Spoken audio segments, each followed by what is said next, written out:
आताच्या लाईफस्टाईलमुळं काय व्हायला लागले, बऱ्याच साऱ्या डिसऑर्डर यायला लागल्यात. त्याच्यामुळं महिलांना जास्त करून त्रास होतोय.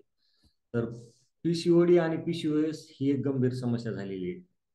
पण ती आताच्या काळातच सुरू झालेली आहे. याच्या अगोदर हा त्रास इतका नव्हता. पीसीओएस म्हणजे काय? Polycystic ovary syndrome. आणि पीसीओडी म्हणजे पॉलिसिस्टिक ओव्हरी डिसीज. पीसीओडी आणि थायरॉइड हे एकाच शरीरात घर करते. आणि जी सायकल आहे ना, ती प्रत्येक 5 महिन्यामधून एका महिलेला आहे पीसीओडीचा त्रास. तर ही डिसऑर्डर आहे, जी की चुकीच्या लाईफस्टाईलमुळे आलेली आहे. तर आता काय होतंय पीसीमुळे, काय आहे पीसीओडी? तर पॉलिसिस्टिक ओव्हरी ही जी दोन बाजूने असते. जेव्हा ओव्हरीच्या एका साईडला घाण तयार होती, म्हणजे ती जागा साफ होत नाही, तेव्हा ओव्हरी भोवती किंवा ओव्हरीमध्ये सिस्ट तयार होते. आणि जी नॉर्मल ओव्हरी असती ना, तर ती एकदम क्लीन असते, साफ. तर ही जी एक डिसऑर्डर आहे का, ही इंडोक्राईन डिसऑर्डर आहे आणि महिलांच्या शरीरात सिस्ट तयार करते. त्यामुळे काय होते, पूर्णपणे हार्मोन्स इनबॅलेन्स व्हायला सुरुवात होते. खूप सारा त्रास, तकलीफ शरीरात घर तयार करते. मग हा जो प्रॉब्लेम आहे हा कोणाला येते? ज्या मुलींचं, महिलांचं वय 15 वर्ष ते 45 वर्ष, म्हणजे ज्यांना पिरियड्स येतात, अशा महिला, मुली, की त्यांना पीसीओडीचा प्रॉब्लेम येतो. तर शरीरात बदल घडवणाऱ्या अनेक समस्या आहेत. त्याच्यावर योग्य वेळी योग्य सोल्युशन घेणं गरजेचं आहे, आवश्यक आहे. तरच यातून बाहेर पडता येते. तर मग आता पीसीओडीचे लक्षणं काय आहेत? तर नंबर 1चं लक्षण आहे अचानक वजन वाढणे. तर वजन का वाढणे यावर आपण फारसं लक्ष देत नाही, आणि वजन कमी करण्यासाठी आपण पुरेसे प्रयत्न सुद्धा करत नाहीत. तर त्यामुळं काय होतंय, आपल्या पोटाचा घेर वाढतंय, शरीराचा शेप बदलतो, शरीराचा आकार बदलतो. तर याकडे दुर्लक्ष करून चालणार नाही. दुसरं आहे अनियमित मासिक पाळी. जर तुमच्या सायकलची तारीख सारखी सारखी बदलत असेल, ती महिन्याच्या महिन्याला यायला पाहिजे. जर ती 2-2 महिन्याला बदलत असेल, 2-2 महिने पाळी येत नसेल, किंवा पिरियड्स येते, 4 दिवसाची सायकल असती, कोणाची सायकल 2 दिवसाचीच होती, कोणाची 5 दिवसाची होती, कोणाची 7 दिवसाची होती, तर मग पीसीओडीची समस्या उद्भवते. म्हणजे वेळेवर पाणी न आल्यामुळे खूप सारा त्रास होतो. आणि याकडे आहेत ना, लहान मुली लक्ष देत नाहीत. ज्यांना नुकतेच पिरियड सुरू झालेत ना, त्याच्याकडे फारसं लक्ष देत नाहीत. मग पीसीओडी जर आली ना, तर मग बरेच आजार महिलांच्या शरीरात घर करते. आणि त्यामुळं काय होतंय, टायमावर पिरियड्स न आल्यामुळे प्रेग्नेन्सी राहत नाही. परत पाळी वेळेवर येणं ही चांगली घटना आहे, चांगली संकेत आहेत आपल्यासाठी. पण जर वेळेवर येत नसेल, तर मग जास्त पोटात दुखतंय, मग समजून घ्यायचं अशा वेळेस पीसीओडी, पीसीओएसचा त्रास आहे.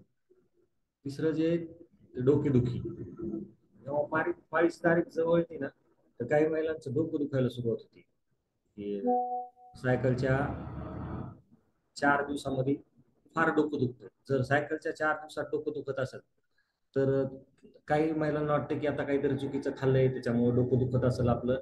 तर तसं नाही. त्या सायकलमध्ये जर डोकं दुखत असेल सायकल पिरियडमध्ये, तर पीसीओडीचा त्रास आहे असं समजून घ्यायचं. आता बऱ्याच जण महिलांना वाटतं की आता पीसीओडीचा प्रॉब्लेम आहे, म्हणजे पीसीओडीचा प्रॉब्लेम डोकेदुखीचा काय संबंध आहे? तर होतंय ते तसं. त्यामुळं काय होतंय, वजन वाढत जाते आणि हार्मोन्स चेंज होते. याला हलक्यात घ्यायला नाही पाहिजे, त्याच्यावर असं व्यवस्थित लक्ष ठेवायला पाहिजे. चौथं, कंटाळा येणं, थकवा येणं. काही महिला रोज काम करतात, प्रत्येक माता भगिनी रोज काम करतात, तर काम त्यांना डेली असतेच, त्यांच्याशिवाय घरातलं काही कामच होत नाही. तर काम न करताय काय महिलांना जास्त थकवा येतो, कंटाळा येते, किंवा काम करण्याची इच्छाच होत नाही, किंवा थोडं जर काम केलं तर त्यांना खूप सारा त्रास होते. मग जर हे असे लक्षणं दिसत असतील, तर पीसीओडीचा प्रॉब्लेम आहे. काही केस गळती. तर काही महिलांची केस गळण्याचा खूप प्रॉब्लेम असतो काहींना. ते हार्मोनचं बॅलन्स बिघडल्यामुळं केस गळालेले असते. तर याला हलक्यात घेऊन चालणार नाही. तर केस गळायला सुरुवात होती ना, तेव्हा प्रत्येकाला काय वाटतं, काही जणींना, की आपण शॅम्पू यूज करतो, हेअर डाय यूज करतो, त्याचं रिएक्शन झालं का काय, त्याच्यामुळे केस गळत असतील. तर तसं नसतंय. केस जर गळत असतील तर तुमचे हार्मोन्स इनबॅलेन्स झालेले आहेत, त्याच्यामुळे तुम्हाला केस गळतीचा प्रॉब्लेम सुरू होते. आणि तुम्हाला पीसीओडीचे लक्षण तुमच्या शरीरात घर करतात असं समजून जायचं आपण. 6 नंबरला आहे चेहऱ्यावर जास्त पिंपल्स येणं, मुरूम येणं. आता पिंपल्स मुरूम दोन प्रकारचे असतात, एक दुखणारे आणि एक न दुखणारे. ते दुखणारे पिंपल्स, ऍक्ने, हे जर वारंवार येत असतील तर पीसीओडीचं लक्षण आहे असं समजून जायचं. शरीरामध्ये हार्मोन्सचं बॅलन्स बिघडतंय, हार्मोन्स सारखे सारखे चेंज होतात, त्यामुळे पिंपल्स येणं, त्या गोष्टी सुरू होतात शरीरात. तर काय होतंय, 4 दिवसामध्ये पूर्ण बॉडी अशी क्लीन व्हायला पाहिजे, साफ व्हायला पाहिजे. तर ते 4 दिवसामध्ये जर व्यवस्थित साफ नाही झाली, फ्लो व्यवस्थित नाही राहिला, ब्लिडिंग व्यवस्थित नाही झाली, तर मग ती जी घाण आहे ती बाहेर नाही पडल्या जात ना. त्यामुळं काय होतंय, आपल्या शरीरावर, चेहऱ्यावर आहे ना, पिंपल्स, ऍक्ने यायला सुरुवात होती. तर मग पाळीच्या 2-4 दिवस अगोदर जर कोणाकोणाला कोणा महिलांना पिंपल्स येते, ते समजून जातात आता पिंपल्स आले 1-2, आता पिरियडची तारीख जवळ आलेली आहे. तर काहींना असंही होतं की पिरियड्स यायच्या अगोदर 2-3 दिवस पिंपल्स येते चेहऱ्यावर. तर पीसीओडीचा प्रॉब्लेम जे आहे, तर ह्याच्यामुळे ओळखून घ्यायचं की आता यांना पिंपल्स येतात. तर त्याला डॉक्टरची तुम्ही किती ट्रीटमेंट घ्या, स्किनच्या डॉक्टरकडे गेले, पिंपल्स येत आहेत, तर ते पिरियडची सायकल बंद झाली ना, तर ते ऑटोमॅटिक बंद पण होते. त्यामुळे त्याच्यावर डॉक्टरकडे गेलं ना, स्किन स्पेशलिस्टकडे, तर त्याचा जाऊन काय फायदा नाही. तुम्हाला ते पिंपल्स तुमच्या आतमधली सायकल बिघडलेली आहे त्याच्यामुळे झालेली आहे. तर ती आतमधली सायकलच व्यवस्थित करावं लागेल, म्हणजे हार्मोनचं बॅलन्स करावं लागेल एकदम. तर तेव्हा त्याच्यावर उपचार होईल. काहींना अनावश्यक चेहऱ्यावर केस येतात. चेहऱ्यावर केस येणं, आता पुरुषांना चेहऱ्यावर केस असणं ही शोभेची बाब आहे. पण काही महिलांना जर चेहऱ्यावर केस असतील तर मग ते त्याच्यावर संशोधनाचा भाग की हे कशामुळे व्हायला लागले. महिलांच्या शरीरामध्ये काय होते, महिलांचे हार्मोन्स असतात, महिलांच्या शरीरावर महिलांचे हार्मोन्स असायला पाहिजे, आणि पुरुषांच्या शरीरामध्ये पुरुष हार्मोन्स सिक्रिट व्हायला पाहिजे. जर हे हार्मोन्स चेंज झाले, महिलांच्या शरीरात पुरुषांचे हार्मोन्स सिक्रिट झाले, तर पीसीओडीचा त्रास होते, आणि मग अनावश्यक चेहऱ्यावर केस यायला सुरुवात होते. तर मग अशी जर लक्षण दिसत असतील तर त्याच्याकडे दुर्लक्ष करून चालणार नाही. 8वं लक्षण आहे वांध्यत्व, प्रेग्नेन्सी न येणं, जास्त वजन वाढणं. हे मॅरिड वुमन्सला त्रास होतो याचा. आता खूप साऱ्या गोळ्या खाल्ल्यामुळे वजन वाढते. काही महिलांना फॅमिली प्लॅनिंग करायचं असते, त्याच्यामुळे त्या गर्भनिरोधक गोळ्या घेतात, की ज्या एका लिमिटेड पिरियड, लिमिटेड याच्यामध्ये अमाऊंटमध्ये घ्यायला पाहिजे. तर तसं नाही होत, तर त्या फॅमिली प्लॅनिंगच्या नादानं काय करतात, जास्तच गोळ्या घेत राहतात. त्याच्यामुळं काय होते, हार्मोन्सचं इनबॅलेन्सिंग व्हायला सुरुवात होते. मग वजन वाढणं, किंवा दुसऱ्या डिसऑर्डर, कॅल्शियमची कमतरता वगैरे काही पण डिसऑर्डर होऊ शकतात. तर मग जेव्हा त्यांचं फॅमिली प्लॅनिंग सुरू होते की आता आपल्याला बाळ होऊ द्यायचे, तर त्या टायमामध्ये त्यांना खूप सारे चॅलेंज यायला सुरुवात होती. प्रत्येक महिलांची इच्छा असते की मी आई व्हावं. आई होणं प्रत्येक महिलेचं स्वप्न असते. पण जर ओव्हरीमध्ये सिस्ट बनल्यामुळं काय होते, खूप घाण तयार होती, आणि मग पीसीओडीचा प्रॉब्लेम तयार होते. तर याला हलक्यात घेऊन चालेल का? चालणारच नाही. जास्त वजन वाढणं ही साधारण बाब आहे, परंतु काही महिला अशा आहेत की त्यांना वजन कमी असते काहींचं. तर वजन कमी असणं पण हा खूप मोठा धोकादायक प्रश्न आहे. तर वजन जर कमी असेल ना, तर काही मुलींचं वजन कमी असते, तर त्यांना पिरियड्सची सायकल 2-2, 3-3 महिने येतच नाही. मग त्यांना त्या टॅबलेट घ्यावं लागतात. परत ते टॅबलेट घेतल्या ना, तर 4 दिवसाची सायकल असती, ती 4 दिवसात क्लोज होतच नाही. कोणाला 5 दिवस, कोणाला 8 दिवस, कोणाला 10 दिवस सारखी चालू राहते. मग आता ते तेवढी सायकल चालू झाल्यानंतर किती अशक्तपणा वगैरे येते. आणि त्याला परत ते पिरियडची सायकल बंद करायसाठी परत गोळ्या घ्याव्या लागतात, ती सायकल बंद व्हायच्या पण. म्हणजे हा किती त्रास आहे. आणि हा त्रास त्याच महिलेला माहित असते. त्यामुळं काय होतंय, ते चिडचिड चिडचिड करायला सुरुवात होते. आणि पीसीओडी मुळे इन्सुलिनचे सिक्रेशन पण बिघडते. मग इन्सुलिनचं जर सिक्रेशन बिघडलं तर अँड्रोजन नावाचा हार्मोन्स तयार होते. आणि महिला मग त्या पिरियड मध्ये काय होते, चिडचिड चिडचिड करायला लागतात. तर ही जर चिडचिड वाढत असेल महिलेची, आता ती महिला बिलकुल तिच्या मनात नसते, की तिला लक्षात पण येत नाही की आपण काय बोलतोय, काय चिडचिड करतोय. हे ऑटोमॅटिक होत जाते, कारण हार्मोनचं बॅलन्स बिघडल्यामुळं तिच्या शरीरामध्ये भरपूर बदल होते आणि त्यामुळे ती चिडचिड करायला लागते. आता कोणत्या कारणामुळे पीसीओडी होऊ शकते? आता पीसीओडीची कारण काय काय? तर आनुवंशिकता, ज्याला आपण जेनेटिकली ट्रान्सफर डिसऑर्डर म्हणू, की एका पिढीपासून दुसऱ्या पिढीला आलेली बिमारी. तर आनुवंशिकतेमुळे बरेच आजार आपल्या आई वडिलांकडून मुलांना येतात, पालकाकडून मुलांना, किंवा आजोबा आजीकडून, मावशी चुलती ह्यांच्याकडून. तर काहींना समजा माता आईला जर पीसीओडीचा त्रास असेल तर तो मुलीला ऑटोमॅटिक येतो.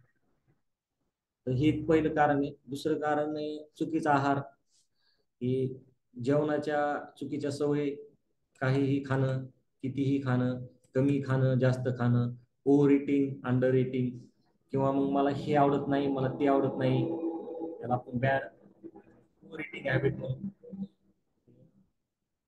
किंवा बाहेर जे खायला मिळेल ते खाणार. हे जे खायसाठी आहे योग्य आहे ते योग्य आहे का नाही, बेकरीचे पदार्थ, कोल्ड ड्रिंक्स वगैरे वगैरे, जे काही चुकीचा आहार आहे, जे की इथिकली बनलेलं नाही, चांगलं शरीरासाठी बनलेलं नाही, असं स्वतःसाठी काहीच करणार नाही.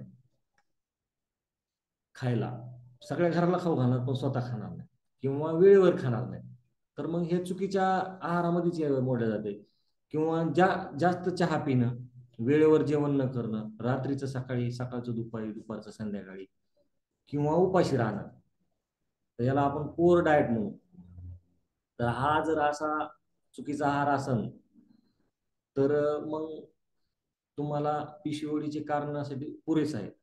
आता तुम्ही म्हणता की घरात तर आम्ही सगळे एकच जेवण करतो, पण घरात सगळ्यांना जेव घालतात, नंतर जे उरलंय ते खाणार, किंवा जास्त उरलं तर जास्त खाणार, वाया जाऊ नये म्हणून.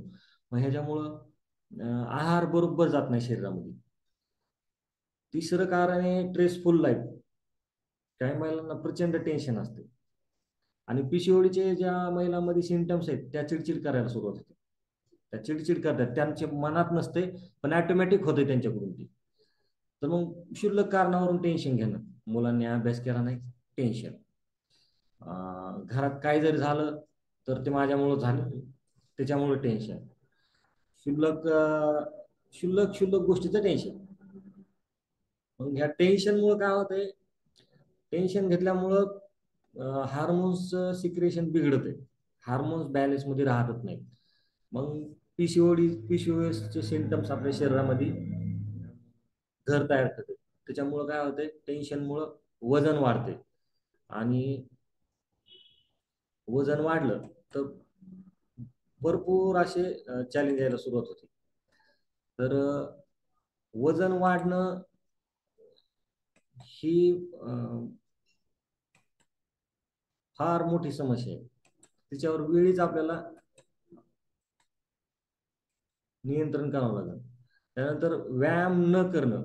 बऱ्याच महिला आहेत, आम्हाला दिवसभर घरात इतकं काम असते, मला काय गरज आहे व्यायामाची, मला गरजच नाही व्यायाम करायची, दिवसभर इतकं काम असते. जे दिवसभरचं जे काम असते ना, तर दिवसभराचं काम जे असते ते तुमचं वर्क असतं, वर्क. आणि आपण जे करतो ना, तर ते वर्कआउट आहे. तर दिवसभराचं जे वर्क असते त्याचा तुमचं शरीर थकत आहे, त्यानं तुमच्या शरीराचं एक्झर्शन होते, आणि त्याच्या उलट वर्कआउट आहे, जे की आता आपण 45 मिनिट केलं आहे ते. तर ते वर्कआउट करण्यामुळे काय होतंय, आपलं शरीर बनतंय, शरीर मजबूत व्हायला सुरुवात होते, जर आपलं आहार पण व्यवस्थित असेल तर. आता वर्कआउटचं काम 20% आपल्या शरीरात, आणि तुम्ही जो डाएट फॉलो करायला तर तो डाएट 80% काम करते. आणि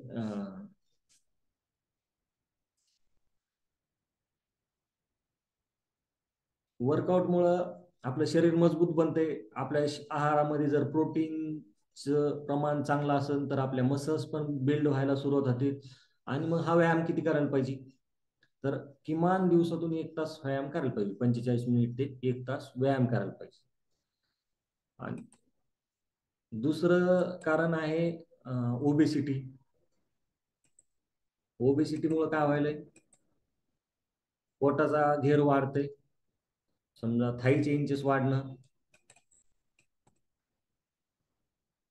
परत बेली फॅट वाढणं, वर्कआउट न करणं, टेन्शन घेणं, व्यवस्थित न खाणं, हे ह्या गोष्टीमुळं वजन वाढू शकते. व्यवस्थित पाणी नाही पिलं, व्यवस्थित झोप नाही घेतली, टाइम टू टाइम जेवण नाही केलं, वेळेवर झोप घेतली नाही, तर त्यामुळे पण वजन वाढतंय.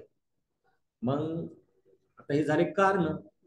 पीसीओडी कशामुळे होते, तर पीसीओडी मुळे काय होऊ शकते, तर एक डिसऑर्डर जर आली ना आपल्या शरीरात, तर बाकीचे आपोआप यायला सुरुवात होते. जसा एंड्रोजन हा एक फॉर हार्मोन्स होता, तसाच इन्सुलिन हा पण एक हार्मोन्सच आहे. जर पीसीओडी आली तर तुम्ही प्री डायबेटिक होऊ शकतात, म्हणजे शुगर तुमच्या शरीरात इनटेक होऊ शकते. तर चलता आहे, करू, आताच काही मला गरज नाही, बघू वेळ आल्यावर करू, हा ऍटिट्यूड चालणार नाही. मी आताच म्हणलो की एक डिसऑर्डर आली की बाकीच्या डिसऑर्डर येतात. जर आपल्या शरीरामध्ये डायबिटीज न एंट्री केली तर मग परत त्याचा परिणाम पुन्हा हार्ट रिलेटेड बिमारी पण आपल्याला होऊ शकतात. त्याच्यानंतर पुढे चालून जर आपण याच्यावर वेळीच उपचार नाही केला किंवा याचं लक्ष नाही दिलं, उपचार करणं म्हणजे काय, आपण आपल्या शरीराकडे लक्ष नाही दिलं, तर मग कॅन्सर पण होऊ शकतो. आता महिलांना ह्या काळामध्ये, अलीकडच्या काळात हो भरपूर सारे चॅलेंज यायला लागलेत. की पहिले कॅन्सरचं प्रमाण एवढं नव्हतं. आता काय झालंय, महिलांना जास्त कॅन्सरचं प्रमाण सुरू झालं आहे. आता कॅन्सरवर उपचार पण आहे, पण कॅन्सरवर उपचार करण्यापेक्षा कॅन्सर झालाच नाही पाहिजे ह्याकडे आपण लक्ष द्यायला पाहिजे. की आता कॅन्सरमध्ये युटिलिटी कॅन्सर, ब्रीथ कॅन्सर, आणि हे जे कॅन्सर होतं हे हार्मोन्स इनबॅलेन्स झाल्यामुळं. आणि ज्या महिलांना पीसीओडीचा त्रास आहे त्यांना थायरॉइड होऊ शकते किंवा येतेच. तर पीसीओडी म्हणजेच थायरॉइड आलाच. पीसीओडी आली की पीसीओडी वर लक्ष नाही दिलं तर हळूहळू थायरॉइड व्हायला सुरुवात होती. मग थायरॉइड जर झाला तर थायरॉइड काय करते, आपल्या डायजेशनच्या ट्रॅकला कंट्रोल करते, आपल्या बॉडीला सगळं कंट्रोल करायचं काम करते थायरॉइड. मग जरा थायरॉइड जर वाढला तर डायजेशन चेंज व्हायला सुरुवात होती. मग जर डायजेशन सिस्टीम बिघडली तर मग एक तर तुमचं वजन कमी होतंय किंवा वाढतंय. मग थायरॉइड परत कशामुळे होते, तर थायरॉइड आयोडीनच्या कमतरतेमुळे होते. तर आयोडीन आपण जे नमक खातो पांढरं, त्याच्यामध्ये प्रोसेस, पांढरं शुभ्र दिसण्याच्या नादामध्ये त्याला प्रोसेस झालेली भरपूर. तर त्या प्रोसेसच्या पिरियडमध्ये काय झालं, मिठातला आयोडीन नावाचा जो मेन घटक आहे तोच निघून गेला. आणि मग आपण तर मीठ व्यवस्थित खातो, आयोडीनचं प्रमाण व्यवस्थित घ्यायला लागलो, हे सगळं दिसतंय, पण आपल्याला पाहिजे तेवढं पुरेशा अमाऊंट मध्ये आयोडीन मिळतच नाही. मग आयोडीनची कमतरता. आणि जर तुम्हाला चांगलं आयोडीन जर हे घ्यायचं असेल तर तुम्हाला शेंगे मीठ खावं लागेल. त्याच्यानंतर काळं मीठ, जे जाड असते ना ते, आणि जे टाटा नमक जे पॅकिंग येतंय 1 किलोच्या पॅकिंग मध्ये एकदम क्लीन व्हाईट दिसणार, तर त्याच्यामध्ये आयोडीनची कमतरता आहे, तर ते नाही घ्यायला पाहिजे. शेंदा मीठ, काळं नमक तुम्ही घेऊ शकता, ते चांगलं आहे शरीरासाठी. आणि थायरॉइडच्या थायरॉइड टेन्शनमुळे सुद्धा होत होते. अनुवंशिकतेमुळे सुद्धा थायरॉइडचे सिमटम्स दिसायला सुरुवात होती. प्रेग्नेन्सी झाली की डिलिव्हरी झाली की त्याच्यामुळे काय होतं, प्रेग्नेन्सी नंतर वेट इनबॅलन्स व्हायला सुरुवात होते, म्हणजे वजन वाढतंय तरी किंवा कमी तरी होते. म्हणजेच काय की जेवण जे जेवण केलेले आहे आपण ते जेवण पचतच नाही. पचत नाही म्हणजे ते जेवण सडतंय. मग त्याचा इनडायरेक्ट काय होतंय, फॅट मध्ये रूपांतर होते. मग फॅट मध्ये कन्वर्ट झालं ते तर त्याच्यामुळे वजन वाढते. मग त्याच्यानंतर आपले स्किन ड्राय व्हायला सुरुवात होती, अशी रखरख दिसते, अशी काहीची तेलकट दिसते खूप. आणि नंतर मग केस गळायला सुरुवात होती. मग अशी म्हणलो होतो मी तर ते शॅम्पू मुळे नाही तर ते आपल्या आतून शरीरात बिघाड झाल्यामुळे आपले केस गळायला सुरुवात होती. मग आवाजात बदल होते, हार्मोन्स सिक्रेशन बिघडले, पुरुष हार्मोन वाढले की माणसासारखा आवाज यायला सुरुवात होते. तर पुरुषासारखा आवाज येतो तेव्हा पण समजून जायचं की आपले शरीरामध्ये पीसीओडी घर करत आहे. पुअर कॉन्स्टिट्यूशन, पचनशक्ती कमी होणं, मेमरी लॉस, जे काही कोणी बोललंय किंवा चर्चा झाली तर ते लक्षातच न राहणं, विसरून जाणं. त्यानंतर थायरॉइड हा इथं असते तर इथं गळ्यावर सूज येणं, गरम थंड सहन न होणं. काही महिलांना उन्हाळ्यात थंडी वाजते, शिव वाजते, आणि हिवाळ्यामध्ये, आता हिवाळ्यामध्ये काही ना उन्हाळी लागते. म्हणजे प्रवाहाच्या विरुद्ध वातावरणाच्या विपरीतच होते, गरम थंड सहन न होणं. काही ना नखामध्ये बदल दिसायला सुरुवात होते, नख असे चांगले क्लीन साफ यायला पाहिजे, त्याच्यामध्ये बदल दिसायला ना पाहिजे. तर कोणाचे पांढरे झालेले दिसते अर्धवट, कोणाची लाल दिसते, किंवा मधातूनच बोट नख असे कटायला सुरुवात होते ऑटोमॅटिक. किंवा त्याच्यानंतर रोग प्रतिकार शक्ती कमी होणं. आता रोग प्रतिकार शक्ती कमी झाली तर तुम्ही थोडस जरी वातावरणामध्ये बदल झाला तर तुम्ही आजारी पडायला सुरुवात होते. तुमचं म्हणजे शरीर असं साथच देत नाही, बॉडी पार्ट्स दुखणं. आणि या सर्वापासून जर सुटका पाहिजे असेल तर त्याला आपल्याला वेळीच व्यायाम करावा लागेल, आहारावर लक्ष ठेवावं लागेल. पीसीओडीला ठीक करण्यासाठी कुठल्या प्रकारचं मेडिसिन उपलब्ध नाही. हे आता पीसीओडी झालेली तर मग चला हॉस्पिटलमध्ये जाऊ आणि ट्रीटमेंट घेऊ, असला कुठलाही प्रकार नाही. मेडिसिन मध्ये याच्यावर मेडिकलमध्ये याच्यावर मेडिसिन उपलब्ध नाही. त्याला एकच पर्याय आहे, आपली लाईफस्टाईल व्यवस्थित करणं, सकस आहार घेणं, त्या टाइम टू टाइम जेवण करणं, पाणी वेळेवर पिणं. आणि साधारणपणे काय होते, पिरियडची जी सायकल आहे ना, तर 15 ते 16 वर्षापासून सुरू होती, ती 14, 13, 15 वर्षापासून सुरू होती, आणि 45 वर्षापर्यंत, 42 ते 45 पर्यंत पिरियडची सायकल सुरू राहते. त्याच्यानंतर पिरियडची सायकल बंद व्हायला सुरू होते. तर त्यावेळेस पिरियड बंद होताना खूप सारा त्रास होतो. दरम्यान हार्मोन्स चेंज होत राहतात, म्हणजे आणि ऑर्गन प्रोडक्टिव्हिटी जी आहे ती कमी व्हायला सुरुवात होती. मग 42 ते 45 नंतर जर पिरियड्स बंद होत आले तर समजायचं मेनोपॉज पिरियड आपला संपत आलेला आहे, आणि तेव्हा पिरियड्स ऑटोमॅटिक बंद होते. जर याच्यावर तुम्हाला वेळीच नियंत्रण करायचं असेल, वेळेच याच्यावर लक्ष द्यायचं असेल, तर त्याला एकच करावं लागेल की आपली लाईफस्टाईल चेंज करावं लागेल, आपल्याला स्वतःवर लक्ष द्यावं लागेल. फारसं काही करायचं नाही, तुम्हाला वेळोवेळी मार्गदर्शन केलं जाईल की काय खायचंय किंवा काय नाही खायचंय, किंवा वर्कआउट करायचंय, दिवस आपला कसा राहायला पाहिजे, याच्यावर आपण इथं प्रवाहामध्ये आल्यावर बरोबर चर्चा होती त्याच्यावर. आणि जर आपण लक्ष दिलं त्याच्यावर, आपण न लक्ष दिल्यामुळे पीसीओडीचा प्रॉब्लेम आलेला आहे. तर थोडंसं लक्ष दिलं तर पीसीओडी पण जाऊ शकते. पण त्यासाठी रोज वर्कआउट करावं लागेल, रोज सकस आहार घ्यावा लागेल, टाइम मॅनेजमेंट करावं लागेल की तुम्ही कधी उठता, तुमची दिवसाची सुरुवात कधी व्हायलेली, आणि तुम्ही किती वेळ